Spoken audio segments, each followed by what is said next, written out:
আমাদের তেলের দাম শেষমেশ বৃদ্ধি হইল মাননীয় স্পিকার।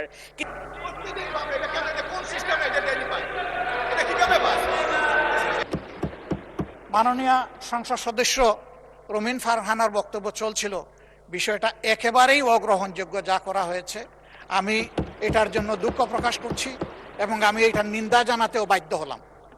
আমাদের তেলের দাম শেষমেশ বৃদ্ধি হইল মাননীয় স্পিকার, কিন্তু তার আগে আমরা দেখলাম কয়েক কিলোমিটার জুড়ে লম্বা লাইন। আমরা দেখলাম মাঝরাত পর্যন্ত ড্রাইভাররা দাঁড়িয়ে আছে, তারা তেল পাচ্ছে না, কিন্তু সরকারের সেই ব্যাপারে কোনো হেলদোল নাই।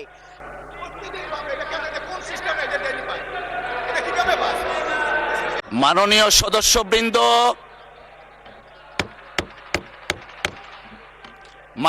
সদস্যবৃন্দ, please let us discipline ourself. মাননীয় বিরোধী দলীয় নেতা। ধন্যবাদ মাননীয় স্পিকার। এই সংসদ দেশের সর্বোচ্চ সম্মানের জায়গা।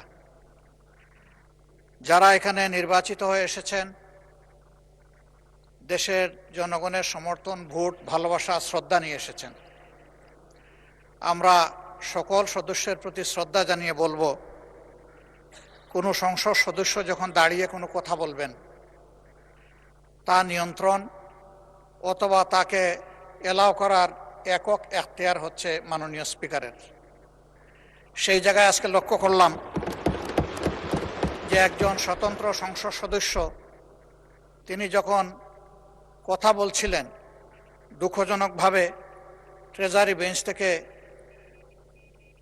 সম্মানিত কিছু সদস্য এমন কিছু অঙ্গভঙ্গি করেছেন যেটা আমার বিবেকে আঘাত লেগেছে। আমি এটা আশা করি না।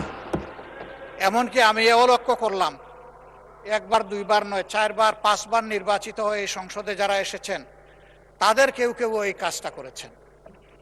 আমি এখানে তাদের নাম বলে আমি নিজে লজ্জা পেতে চাই না। আমরা প্রথম দিনই অনুরোধ করেছিলাম ভালো কিছু সংস্কৃতির চর্চা হোক এখানে, এবং আমরা শিখতে চাই। আমরা জাতিকে নিজে শিখব, জাতিকেও আমাদের সাথে উদ্বুদ্ধ করব।